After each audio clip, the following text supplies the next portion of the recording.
बालक, मैथ्स में अगर तुम बहुत अच्छा स्कोर करना चाहते हो, फुल में फुल लाना चाहते हो, तो यार हर एक कॉन्सेप्ट का ना तुम हाउ ज़रूर देखो। वो कैसे हुआ, क्यों हुआ, और बालक एक क्या हुआ, ये तो हम लोग पहले से भी देखते आ रहे हैं। अगर हर एक कॉन्सेप्ट का ये अगर 3 बात तुम बालक अच्छे से क्लियर करते चलते हो ना, तो मैथ्स में तुम्हें फुल में फुल लाने से कोई नहीं रोक सकता है बालक। आज का गोल जो है ना, एपी बालक हम लोग पढ़ रहे थे, और आज का हमारा गोल है selection of term in AP समझना।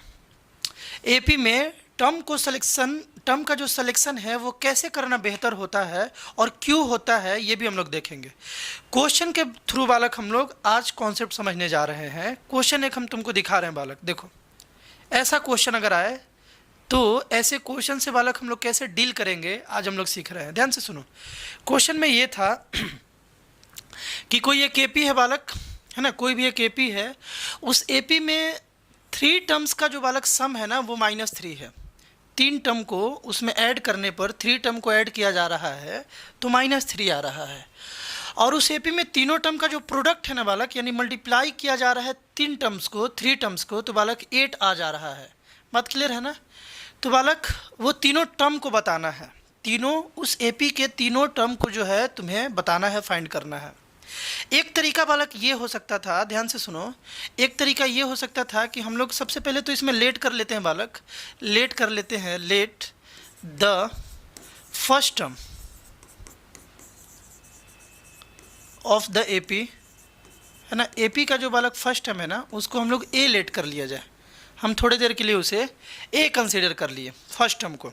And c d, common difference is d, common difference को बालक हम लोग थोड़ी देर के लिए डी लेट कर लिए। तो यार उसका जो 3 टर्म होगा उस एपी का, है ना, 3 टर्म जो इस एपी का होगा बालक, एक तो हम लोग ऐसे लेट कर सकते हैं, पहला टर्म ए है, दूसरा टर्म बालक इसी में डी को ऐड कर देंगे तो दूसरा टर्म आ जाएगा। ये सब पहले से सीखे हुए। ये फर्स्ट टर्म था, T1 था, है ना। एक बालक T2 था, है ना, T2 था इस तरीके से, और एक बालक T3 था। ध्यान से समझना। T3 क्या हो जाएगा, T2 में डी ऐड कर देंगे। T2 क्या था बालक, A+D, और इसमें एक और डी ऐड कर दिए तो T3 हो गया बालक A+2D, है ना। ये T2 में जब हम लोग डी ऐड करेंगे, इस टर्म में डी ऐड करेंगे तो T3 मिल जाएगा, A+2D आ गया। एक तो एपी में इस तरीके से हम लोग टर्म को सेलेक्ट कर सकते हैं कि पहला टर्म ये है, दूसरा टर्म ये है, तीसरा टर्म ये है। बट बालक एक और तरीका है जो हमारे क्वेश्चंस को बहुत सिंपल कर देगा। ध्यान से सुनना। हम ये बोल रहे हैं कि अगर बालक हम T1 को लेट कर ले, T1 को लेट कर ले बालक A-D, T2 को लेट कर ले बालक, टर्म 2 को जो है हम लेट कर लेते हैं A, और T3 को जो है ना, T3 को बालक हम लेट कर लेते हैं A+D। इस तरीके से अगर लेट कर ले तो क्या समस्या है, तुम बताओ। कोई समस्या नहीं है बालक। ये भी देखो, ये भी एपी में है, तीनों एपी में है बालक, ये और ये। देखो हम लिखते हैं यहाँ पर ए है, एक टर्म है ए, दूसरा टर्म है बालक A+D, और तीसरा टर्म है बालक A+2D। इसको चेक करना है कि ये जो सीरीज़ है बालक, ये एपी में है कि नहीं है, ये हमें चेक करना है। तो सिंपल बात है बालक, इससे इसको माइनस करो, A+D से माइनस कर लो ए को। हम A+D से बालक माइनस कर लिए ए को, ए और ए कट गया बालक, कॉमन डिफरेंस डी आ गया। क्लियर है। फिर इससे इसको माइनस कर लेते हैं। देखो A+2D से बालक हम माइनस कर लेते हैं A-D को। ए से ए कैंसिल हो गया, 2D से डी गया बालक, डी आ गया, यहाँ भी डी आ गया।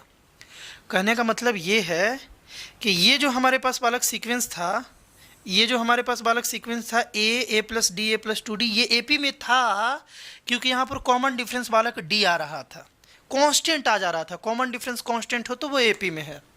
ये भी तो एपी में है बालक, ये भी एपी में है। तुम देखो ध्यान से, ये भी बालक एपी में है, ये भी एपी में है। क्यों एपी में है, इसको पहले लिखा जाए। A-D है, ए है, और A+D है बालक, ये भी एपी में है तीनों। तुम माइनस करके देख लो, इससे इसको माइनस करो और इससे इसको माइनस करो, कॉमन डिफरेंस कांस्टेंट आ जाए तो वो एपी में है। यहाँ पर देखा जाना, ए से माइनस किए हम इसको, तो A-D को ऐसे माइनस करोगे, यहाँ पर क्या होगा बालक, A- माइनस ए हो जाएगा और ये माइनस माइनस प्लस डी हो जाएगा। ये और ये कट गया बालक, यहाँ पर डी आ गया। अगेन वही बात आ रहा है, डी आ गया। इससे इसको माइनस किए तो डी आ रहा है ना। फिर इससे इसको माइनस कर लिया जाए तो क्या बनेगा बालक, ए प्लस डी माइनस ए हो जाएगा। ए और ए कैंसिल, यहाँ पर भी डी आ गया। कहने का मतलब यहाँ भी जो कॉमन डिफरेंस है बालक वो कांस्टेंट आ रहा है और डी आ रहा है। तो कहने का मतलब ये है कि 3 टर्म अगर तुमको एपी में सेलेक्ट करना है तो तुम इस तरीके से भी कर सकते हो और इस तरीके से भी कर सकते हो, लेकिन यार तुम्हारे लिए ज़्यादा बेनिफिशियल ये वाला तरीका होगा, तो हमें ध्यान इस तरीके को रखना है। ज़्यादा बेनिफिशियल बालक तुम्हारे लिए ये होगा। क्यों होगा अभी हम बताते हैं, है ना। इस तरीके से भी किसी किसी क्वेश्चन में रखना पड़ेगा, है ना, लेकिन ज़्यादा जगह हम लोग ये वाला तरीका यूज कर लेंगे तो बहुत ही सिंपल हो जाएगा, बहुत ही सिंपल हो जाएगा।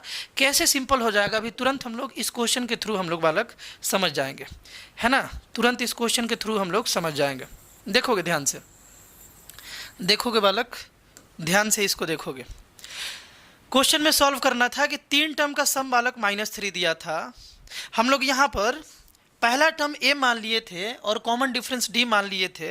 अब हम बोल रहे हैं यहाँ then the terms of the AP, terms of the AP, of the AP. AP का जो बालक टर्म है ना उसको हम लोग ले लिए ए माइनस डी, ए और ए प्लस डी, इस तरीके से बालक ले लिए, है ना।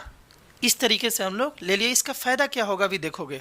इसका फ़ायदा ये हुआ बालक कि ये तीनों टर्म को ऐड करने पर -3 आ रहा है। ये तीनों टर्म को बालक ऐड करने पर क्वेश्चन के अनुसार -3 आ रहा है। ऐड कर लेते हैं a माइनस डी प्लस ए और a प्लस डी, ये तीनों टर्म को, पहला टर्म, दूसरा टर्म और तीसरा टर्म, तीनों को हम ऐड कर दिए तो बालक कितना आ रहा है -3। अब ऐड करके हम देख रहे हैं बालक कि इस तरीके से अगर हम लोग टर्म सेलेक्ट किए हैं ना तो ये बालक d और d कैंसिल हो गया। ये इक्वेशन 2 वेरिएबल में बन रहा था, एक वेरिएबल अपने आप एलिमिनेट हो गया बालक। और यहाँ क्या बन गया बालक, 3a बन गया। 3a इज इक्वल टू -3 और a का वैल्यू बालक हम लोग आसानी से निकाल लिए। a का वैल्यू बालक -1 आ गया। अगर तुम वैसे लेते, अगर वो वाला टर्म लेते, कैसे टर्म लेते, a लेते, फिर लेते बालक a प्लस डी लेते, ये दूसरा टर्म लिए थे, और फिर लेते तुम a प्लस 2d, जैसे हम बता रहे थे। इस तरीके से भी लिया जा सकता है, बिल्कुल सही है ना। ये भी तीनों एपी में है, माइनस करोगे अगले वाले से पिछले वाले को तो d आ रहा था, बट यहाँ तुम ऐड करोगे और यहाँ पर -3 लिखोगे क्वेश्चन के अनुसार, तो क्या यार यहाँ पर कोई भी टर्म कैंसिल हो रहा है क्या, नहीं हो रहा ना। तो यहाँ से बनाना थोड़ा कॉम्प्लेक्स हो जाएगा, बात समझ में आ रहा है ना। यहाँ से क्वेश्चन से डील करना बालक अगर ऐसे लेट करोगे ना तो थोड़ा सा कॉम्प्लेक्स हो जाएगा। इसीलिए हम लोग एपी में जब हम लोग टर्म सेलेक्ट करेंगे तो थोड़ा सा चतुराई से करेंगे ताकि वेरिएबल्स वहाँ पर कम से कम बचे और हम लोग आसानी से क्वेश्चन से डील कर सके। ए का वैल्यू हम लोग निकाल लिए बालक पहला ही स्टेटमेंट से। अब दूसरा स्टेटमेंट क्या है, ध्यान से देखो। दूसरा स्टेटमेंट क्या है बालक यहाँ पर कि उसका प्रोडक्ट जो है ना वो 8 है। तीनों जो तुम टर्म सेलेक्ट किए हो ना, तीनों का प्रोडक्ट बालक 8 है। तो बालक तीनों का प्रोडक्ट यानी a माइनस डी इंटू ए और इंटू बालक a प्लस डी, है ना। इसका प्रोडक्ट कितना है बालक, 8 है। इसका प्रोडक्ट जो है ना वो 8 है। a माइनस डी और a प्लस डी को बालक अगर हम लोग फॉर्मूला के अनुसार यूज करें तो ये a square minus d square हो जाएगा क्या, बताओगे हमको। ये ऐसा हो जाएगा क्या, a plus b into a minus b क्या होता है, a square minus b square होता है। तो a plus b a minus b यानी a square minus b square, और इंटू यहाँ पर एक a बच गया इज इक्वल टू 8 हो गया। तुमको बालक यहाँ पर a का वैल्यू -1 मालूम है। a का वैल्यू कितना आया था बालक, -1 आया था। ये बात तुमको मालूम है ना। यहाँ पुट कर लिया जाए तो d का भी वैल्यू निकल गया। -1 यहाँ हम पुट कर लिए बालक और माइनस डी स्क्वायर हो गया और इंटू -1, है ना, इंटू -1 इज इक्वल टू 8। यहाँ हम लोग ब्रैकेट लगा लेंगे, यहाँ पर बालक हम लोग ब्रैकेट लगा लेंगे। बात क्लियर है। इसको बालक इसको थोड़ा सा हम ऊपर कर लेते हैं ताकि इजीली हम लोग सॉल्व कर पाए। देखोगे, बढ़िया से देखोगे, समझ में आ रहा है ना। यहाँ देखो इस -1 को अगर हम इस साइड भेज दें तो ये -8 हो जाएगा और यहाँ पर -1 का स्क्वायर बालक 1 हो जाएगा। देखो -1 का square 1 minus d square is equal to -8 आ गया। ये माइनस इस साइड गया तो 8 जो है वो माइनस बन गया। इस 1 को इस साइड अगर लाएं तो बालक -d square is equal to कितना होगा, अगर ये ये 1 को इस साइड लाए तो बालक ये -9 हो जाएगा। -8 है, 1 उस साइड गया तो माइनस हुआ है ना, तो -8 -1 -9 हो गया। ये माइनस माइनस कैंसिल बालक, डी का वैल्यू जो है ना वो +-3 आएगा, लेकिन अभी हम लोग 3 ही लिखते हैं। डी का वैल्यू कितना आ जाएगा, 3 आ जाएगा है ना। स्क्वायर इस साइड गया तो √9 यानी कि 3 आ जाएगा। डी का वैल्यू बालक 3 आ गया। अब तुमसे क्या पूछा था बालक, वो तीनों टर्म पूछा था है ना। क्वेश्चन में देखो तुमसे क्या पूछा था, देन फाइंड दिस टर्म, वो तीनों टर्म जिसे तुम लेट किए थे वो तीनों टर्म पूछा था। और यार वो तीनों टर्म को तुम लेट किए थे a-d, a और a+d यार तुम लेट किए थे है ना, लेट किए थे। यहाँ पर बालक कंप्लीट बनाना तुम एग्जाम में हम बता रहे हैं। डी का वैल्यू यहाँ से +-3 आएगा बालक है ना, +-3 आएगा। तो जब तुम डी को प्लस लोगे, ए तो यार -1 है, ए -1 है, डी यहाँ पर दो बात है, एक +3 है और एक -3 है। उसके अकॉर्डिंग बालक तुमको यहाँ पर 2 पेयर आंसर आ जाएगा। पहला देखो a-d, a-d, यही 3 नंबर तुमसे पूछा था, यही 3 नंबर तुम लेट किए थे। तो यहाँ पर आ जाएगा -1, डी को अगर 3 रखे हो तो 3 हो गया, फिर कॉमा -1 और फिर कॉमा -1 + 3। जब हम लोग 3 ले रहे हैं डी को तो यहाँ से बालक एक आ गया, 2 -1 और एक कितना आ गया बालक, यहाँ से बालक 2 आ गया। यहाँ पर -1 + -1, एक सेकेंड बालक देखो यहाँ पर गलती हुआ है, यहाँ पर बालक गलती हुआ है, ध्यान से देखोगे। ये -1 था और माइनस बालक ये जो d है ना इसको हम लोग 3 लेट किए हैं तो यहाँ 3 आ जाएगा, फिर -1 है ना, और फिर -1 + d कितना लिए थे, 3 लिए थे, d जो है वो 3 लिए थे। अब यहाँ देखो -4 -1 और ये कितना बन गया बालक, ये बन गया 2। इस तरीके से एक हम लोगों के पास AP आ गया, ये AP है बालक, आंसर है ना। जब हम लोग a को -1 रखे थे और d को बालक 3 लिए थे, जब a को -1 रखेंगे और d को -3 ले लेंगे, -3, तब क्या होगा बालक, देखो तब क्या होगा। हमारे पास था AP हम लोग लेट किए थे a-d, a और a+d है ना। यहाँ पर हम रख रहे हैं -1 और -3, इस बार हम d -3 रख रहे हैं है ना। उसके बाद -1 और फिर a+d यानी कि -1 और यहाँ पर -3, -1 और +d था +-3, इस तरीके से बालक है ना। देखो -1 और ये माइनस +3 हो गया, इस पूरे को सॉल्व करोगे तो बालक कितना हो जाएगा, +3 - 1 यानी कि 2 आ जाएगा। और यहाँ से -1 और फिर बालक देखो -1 और -3 यानी कि -4, इस तरीके से बात तो बालक वही आया है ना, बात तो वही आया। कोई दिक्कत, एक इसका सीक्वेंस ये हो सकता है -4 -1 और 2, ये आंसर है, और एक है 2 -1 और -3, ये डिक्रीजिंग AP हो गया बालक और ये इंक्रीजिंग AP हो गया। तो बात आई होप यार तुमको अच्छे से समझ में ये आया होगा, और तुम ये भी समझ पाए होगे कि हम लोग a-d, a और a+d ही क्यों लेते हैं। a+d और a+2d लिए होते, वो भी ले सकते थे, बट वो लिए होते तो यहाँ बालक समस्या हो जाता। कोई दिक्कत। तो यार नेक्स्ट क्वेश्चन देखते हैं, नेक्स्ट क्वेश्चन इसको ट्राई करोगे, नेक्स्ट क्वेश्चन जो है ना इसको यार एक बार ट्राई करोगे और तब इसका सोल्यूशन देखोगे। बड़ा बढ़िया क्वेश्चन है ये भी है ना, और तुम्हारे बोर्ड में ये क्वेश्चन बालक पूछा भी गया है। क्वेश्चन ये था कि डिवाइड 24 इन सच पार्ट, डिवाइड 24, एक सेकेंड बालक, क्वेश्चन में था कि डिवाइड 24 इन 3 पार्ट्स, 24 को बालक 3 पार्ट में डिवाइड करना था, such that they are in AP, वो AP में हो। 24 को 3 पार्ट में डिवाइड कर दो और वो तीनों जो पार्ट होना चाहिए ना वो AP में होना चाहिए। तो AP में टर्म कैसे सेलेक्ट करते हैं बालक, अगर 3 टर्म हो तो है ना, एक को ले लेंगे, एक a-d और एक है a और एक है बालक a+d। 3 टर्म हो तो ऐसे ले लोगे बालक, तो क्वेश्चन तुम्हारा इजी हो जाएगा। सबसे पहले क्या लिखोगे एग्जाम में, let the first term of that AP is a and the common difference is d, then we have the 3 term या 3 part in which 24 is divided is a-d, a and a+d, इस तरीके से लिख लेंगे है ना। अब देखो बालक अकॉर्डिंग टू क्वेश्चन देखो, यहाँ पे बढ़िया से देखोगे, यही वो तीनों पार्ट है जो 24 को डिवाइड करने के बाद आया है, यही वो तीनों पार्ट है। 24 को जब डिवाइड किया गया तो ये 3 पार्ट बना और ये तीनों AP में था, इसीलिए ऐसा ले लिए। तो बालक अगर 24 को डिवाइड करके 1 2 3 पार्ट बना है, इसका मतलब ये तीनों को ऐड करने पर 24 आ जाना चाहिए। बात से एग्री हो क्या, ये तीनों को ऐड करने पर 24 आ जाना चाहिए। तो पहला इक्वेशन हमारा बन गया a-d + a और a+d, और ये सबको ऐड कर देंगे बालक तो कितना आ जाएगा, 24 आ जाएगा। This is our first equation. और ये ऐसे एपी को लेने का फ़ायदा ये हो गया कि बालक डी और डी कट गया, यानी कि सेकंड वेरिएबल अपने आप एलिमिनेट हो गया, और यहाँ बालक 3a इज इक्वल टू 24 आ गया। ए का वैल्यू अपने पास 24/3 यानी कि 8 आ गया बालक। ए निकाल लिए, फर्स्ट हम उस एपी का निकाल लिए। अब एक सेकेंड इक्वेशन दिया होगा, उसमें पुट करके इस ए को डी भी निकाल लेंगे, है ना। ध्यान से देखोगे, यहाँ पर बोल रहा है बालक देयर प्रोडक्ट इज, यानी कि इन तीनों का जो प्रोडक्ट होगा ना, तीनों का जो प्रोडक्ट होगा वो 440 है, यानी कि a माइनस डी इंटू ए, है ना, और इंटू ए प्लस डी का जो वैल्यू है बालक वो 440 है। कोई दिक्कत किसी को बालक? कितना है? 440। ये दोनों को अभी अभी देखे थे, क्या लिख रहे थे बालक? ए स्क्वायर माइनस डी स्क्वायर और इंटू बालक ए इज इक्वल टू 440। ए यहाँ पुट कर दो, ए का वैल्यू बालक 8 आया है, ए का वैल्यू 8 आया है, इसको यहाँ पुट कर दो तो 8 का square minus d square into 8 into बालक 8 is equal to 440 is equal to. कोई दिक्कत किसी को? इस 8 को इस साइड भेजा जाए, डिवीजन में चल जाएगा, ये तो बालक 64 बन गया, 64 माइनस डी स्क्वायर, और इसको इधर भेज दिए 440/8, 440/8 दिख रहा है ना अच्छे से। चलो यहाँ से 8 से बालक 5 बार में 40 आया, और यहाँ से 4 कैरी 0 5 बार में, यानी 55 बार में ये जो है बालक कैंसल हो गया। इस 64 को इस साइड लेकर के चला जाए तो minus d square is equal to बालक 55 माइनस 64 हो गया। कोई दिक्कत?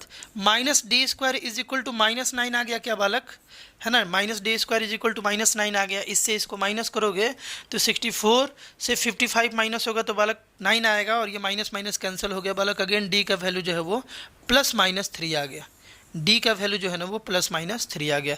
ये स्क्वायर इस साइड जाएगा तो √9 और यहाँ से +-3 आ जाएगा। कोई दिक्कत? अब तुमको वो एपी बताना है, तो एक बार यहाँ से डी को प्लस ले सकते हो 3 और एक बार माइनस ले सकते हो, दोनों ले सकते हो। एक लोगे तो तुमको इंक्रीजिंग एपी मिलेगा और एक लोगे तो डिक्रीजिंग एपी मिल जाएगा, है ना। तो बालक पहला जो है, ध्यान से सुनो, a माइनस डी है, पहला टर्म उसका a माइनस डी है। अगर इसको a है, देखो 8 माइनस, है ना, डी कितना बालक? पहले हम 3 ले रहे हैं, ठीक है, फिर a है यानी कि 8, और फिर a प्लस डी है यानी कि 8 + 3 बालक। यहाँ से कितना आ गया? 5 8 और फिर बालक 11। एक ये बालक डिवीज़न हो गया 24 का, 24 का एक ये डिवीज़न है, यानी कि 24 को हम लोग 3 पार्ट में इस तरीके से बांटे कि वो तीनों पार्ट जो है ना बालक वो एपी में है। देखो तो ये तीनों एपी में है ना, इसको माइनस कर लो, यहाँ से 8 से 5 को माइनस करोगे 3 आ जाएगा, 11 से 8 को माइनस करोगे बालक 3 आ जाएगा, और ये एपी में भी है, और ये 24 का पार्ट है, 3 पार्ट, यानी सबको ऐड करोगे तो 24 आ जाएगा। 11 और 8 बालक 19, और 19 और 5 24 हो गया। एक ये तरीका है हम लोग जब डी यहाँ पर देखो ए आया था 8 और डी का वैल्यू बालक 2 आया था, एक +3 था और एक बालक -3 था, ये दो बात था। तो +3 लिए तो ये आया, -3 लोगे तो क्या होगा बालक? -3 लोगे तो क्या होगा? -3 लेते हैं when d is equal to -3। देखते हैं बालक, पहला टर्म था हमारे एपी का ये, दूसरा ये और तीसरा ये, यही था ना, यही था बालक 3। तो देखो पहला है a माइनस डी, यानी कि 8 माइनस और d -3 लिए हैं तो यहाँ -3 लिख लिए। फिर a था यानी कि 8, और फिर बालक a प्लस डी था यानी कि 8 + -3। यहाँ से बालक देखो ये माइनस माइनस प्लस बन जाएगा, यानी कि 8 + 3 11 हो गया, फिर 8 हो गया बालक, ये +- -8 - 3 बालक ये 5 हो गया। तो एक इस तरीके से डिक्रीजिंग एपी मिल गया, ये डिक्रीजिंग एपी मिल गया, और ये बालक इंक्रीजिंग एपी मिल गया, क्योंकि इसका कॉमन डिफरेंस बालक पॉजिटिव है और इसका कॉमन डिफरेंस निगेटिव है। बट ये आंसर तो यार एक ही आया, है ना। आंसर जो है यहाँ पर तुम एक भी करके केवल डी को +3 भी लेकर के छोड़ सकते थे, क्योंकि मेन मुद्दा था कि 24 को 3 पार्ट में डिवाइड कर दो और वो तीनों पार्ट को बता दो। तो दोनों तरीके से बनाए तो वो तीनों पार्ट बालक सेम ही तो आ रहा है ना। एक 5 मतलब 24 अगर 3 लोगों में बांटना है इस तरीके से कि तीनों लोग का जो वो लोगों को जो मिला वो एपी में हो, तो एक आदमी को किसी को 5 मिलेगा, दूसरे को 8 मिलेगा और एक किसी को 11 मिल जाएगा, इस तरीके से, है ना। तो ये भी क्वेश्चन बालक अच्छा था और आसान था। अब बात तो ये है कि जब हम लोगों को 3 टर्म लेना हो, ध्यान से सुनो, 3 टर्म लेना हो तो हम लोग a माइनस डी और a प्लस डी लें तो ज़्यादा ईजी है। है ना बालक, ये ध्यान रखोगे। क्वेश्चन तुमसे 3 या 4 टर्म पर आता है, ये ज़्यादा इजी है, ये बालक ज़्यादा इजी है एज़ कम्पेयर टू क्या, ए प्लस डी और ए प्लस 2d। ऐसे भी ले सकते थे बट ऐसे हम लोग नहीं लेंगे। कोई दिक्कत किसी को बालक? ऐसे नहीं लेंगे। अगर 4 टर्म का बात है किसी एपी में, 4 टर्म अगर तुम्हें सेलेक्ट करना हो, ये तो 3 टर्म का बात हो गया, अगर तुम्हें 4 टर्म सेलेक्ट करना हो तो क्या करोगे? एक तो तरीका ये है कि ए पहला टर्म, दूसरा टर्म ए प्लस डी, तीसरा टर्म ए प्लस 2d और चौथा टर्म ए प्लस 3d। इस तरीके से बालक ले सकते हो, लेकिन अगेन ये लेंदी हो जाएगा, 2 वेरिएबल है ना, अगेन ये लेंदी हो जाएगा अगर इस तरीके से 4 टर्म को हम लोग सेलेक्ट किए तो फ़ायदा किस में है बालक? अगर हमारे पास 4 टर्म है जिसका फर्स्ट टर्म ए है और कॉमन डिफरेंस डी है, तो ले तो ऐसे भी सकते थे जो भी लिखे थे, ये वाला बात बालक, जो भी लिखे थे ऐसे भी हम लोग ले सकते थे, बट ऐसे ना लेकर के हम लोग क्या करेंगे, लिखेंगे पहला टर्म को a माइनस 3d ले लेंगे, दूसरा टर्म को हम लोग बालक a माइनस डी ले लेंगे, तीसरे टर्म को हम लोग a प्लस डी ले लेंगे और चौथे टर्म को बालक a प्लस 4d ले लेंगे, सॉरी 3d ले लेंगे, 3d ले लेंगे। इस तरीके से अगर हम लोग टर्म सेलेक्ट कर लेते हैं बालक, देखो इस तरीके से अगर हम लोग टर्म सेलेक्ट कर लेते हैं तो ये 4 का 4 टर्म हमें मिल गया। और तुम चेक कर लो कि ये चारों एपी में है कि नहीं, ये चारों एपी में है। देखो ये चारों तो एपी में है, इसको हम शिफ्ट कर लेते हैं, रुक जाओ, इसको हम बालक शिफ्ट कर लेते हैं, है ना, इसके बारे में हम लोग देखा जाएगा। यहाँ देखो इसको हम चेक कर रहे हैं कि ये चारों एपी में है कि नहीं है। इससे इसको माइनस करके तुम देखो, a माइनस डी से बालक हम माइनस कर रहे हैं a माइनस 3d को, है ना, इससे इसको माइनस करके देखो, a minus D minus a minus minus plus 3d हो गया, a कैंसिल, 3d से d गया बालक 2d आ गया, यानी कि यहाँ पर कॉमन डिफरेंस कितना आ रहा बालक, 2d आ रहा है। इससे इसको माइनस करके देखो, a plus D minus a minus D, है ना, a plus D minus a और माइनस माइनस प्लस डी, ये और ये कैंसिल, d और d मिलके बालक 2d बन गया। यहाँ भी बालक कॉमन डिफरेंस 2d आ रहा है। और यहाँ देखो, यहाँ a प्लस 3d है, इससे माइनस कर लिए a प्लस डी, है ना, तो a plus 3d minus a minus D, देखो a से a cancel, 3d minus D बालक कितना आ गया, 2d आ गया। यहाँ भी कॉमन डिफरेंस सेम आ रहा है, यानी 2d आ रहा है। एक बात तुम नोटिस कर रहे हो कि यहाँ कॉमन डिफरेंस बिल्कुल सेम है, कॉमन डिफरेंस बालक सेम है। अगर कॉमन डिफरेंस यहाँ सेम है, कॉमन डिफरेंस तो सेम है, साथ साथ हम लोग देख रहे हैं कि अगले से पिछले को माइनस करने पर या सबको ऐड करने पर a कैंसिल हो जाएगा या d कैंसिल हो जाएगा। इस तरीके से कोई एक वेरिएबल जो है ना वो गायब हो जाएगा।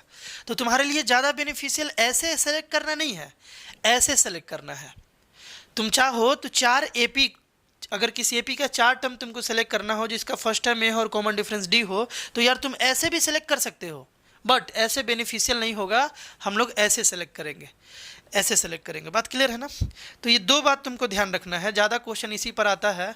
तुम थोड़ा सा दिमाग लगाओ अपना कि अगर 5 टर्म होगा तो कैसे सेलेक्ट करोगे, है ना, 5 टर्म अगर आ जाए बालक तो कैसे सेलेक्ट करोगे, दिमाग लगाओगे। ये वैसे तुमको बुक में मिल जाएगा, लेकिन अपने से दिमाग लगा के हम चाहेंगे कि यार तुम इसको बताओगे, है ना, अपने से दिमाग लगा करके इसे तुम बताओगे।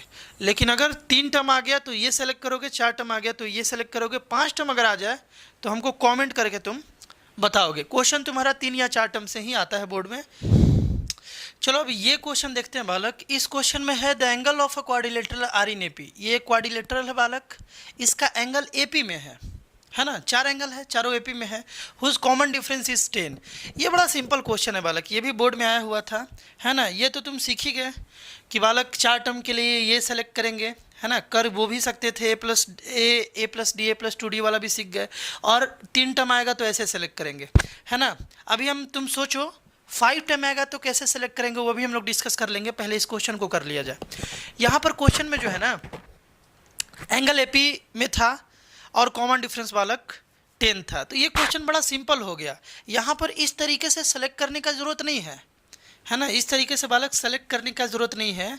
यहाँ पर जब कॉमन डिफरेंस तुमको दे ही दिया तो बड़ा सिंपल हो गया क्वेश्चन। हम लोग क्या करेंगे कि फर्स्ट टर्म को ए मान लेते हैं, let first term of the AP form, जो एपी यहाँ पर बनेगा एंगल्स के बीच में, उसका फर्स्ट टर्म जो है ना बालक उसको हम लोग ए लेट कर लिए। डी गिवन डी, है ना, डी गिवन है, कितना है बालक 10 डिग्री, 10 डिग्री जो है डी गिवन है। तो इस एपी का हम लोग नॉर्मली भी बना सकते हैं बिना टर्म सेलेक्ट किए। अकॉर्डिंग टू क्वेश्चन ध्यान से सुनो, पहला एंगल, दूसरा एंगल यानी ये हो जाएगा जब पहले टर्म में 10 ऐड करेंगे, ध्यान से सुनना, पहले टर्म में जब हम लोग 10 ऐड कर देंगे यानी कॉमन डिफरेंस ऐड कर देंगे तो अगला मिल जाएगा। फिर देखो ये पहला एंगल, ये दूसरा एंगल, तीसरा एंगल क्या होगा, a+20 हो जाएगा। इसमें जब हम लोग 10 ऐड करेंगे, a+10 है और 10 ऐड कर देंगे यानी कॉमन डिफरेंस ऐड कर देंगे तो तीसरा टर्म मिल जाएगा, है ना, तीसरा टर्म मिल जाएगा। और चौथा टर्म क्या मिलेगा बालक, a+30, इस तरीके से, है ना। और इसका वैल्यू कितना हो जाएगा, इसका वैल्यू हो जाएगा 360, क्योंकि एक क्वाड्रिलेटरल में चारों एंगल का सम बालक हमेशा 360 होता है। यहाँ से तुमको समझना ये है कि इस फार्मूला को कब यूज करना है, कब नहीं यूज करना है। इस फार्मूला का यूज हम लोग इसलिए कर रहे थे कि देखो 3D और 3D यहाँ से कैंसिल हो जाता है, D और D कैंसिल हो जाता है, एक वेरिएबल बच जाता है। जहाँ कहीं भी दो वेरिएबल का समस्या आएगा वहाँ पर उस फार्मूला को यूज करेंगे। बट यहाँ पर इक्वेशन हमारा सिंगल वेरिएबल में ही बन जा रहा है। देखो ध्यान से, यहाँ पर हमको जो सेकेंड वेरिएबल बनने वाला था कॉमन डिफरेंस, उसको 10 दे दिया। तो यार ये ऑलरेडी सिंगल वेरिएबल पर ही बन रहा है, तो इसको ज़बरदस्ती डबल वेरिएबल पर ले जाने का क्या ज़रूरत है। सिंपली बना लेंगे। पहला टर्म किसी भी एपी का ए माने हुए थे, इस एपी का। दूसरा टर्म कैसे आता है, जब पहले टर्म में डी ऐड कर दोगे तो दूसरा टर्म आ जाएगा। तो पहला टर्म में जब हम डी ऐड कर दिए यानी 10 ऐड कर दिए, कॉमन डिफरेंस, है ना। फिर इसमें जब तुम डी ऐड करोगे तो अगला टर्म मिल जाएगा, है कि नहीं है। फिर इसमें ऐड करोगे तो ये, और इस तरीके से पहला एंगल, दूसरा एंगल, तीसरा एंगल और चौथा एंगल, ये चारों एंगल का सम बालक 360, है ना, 360।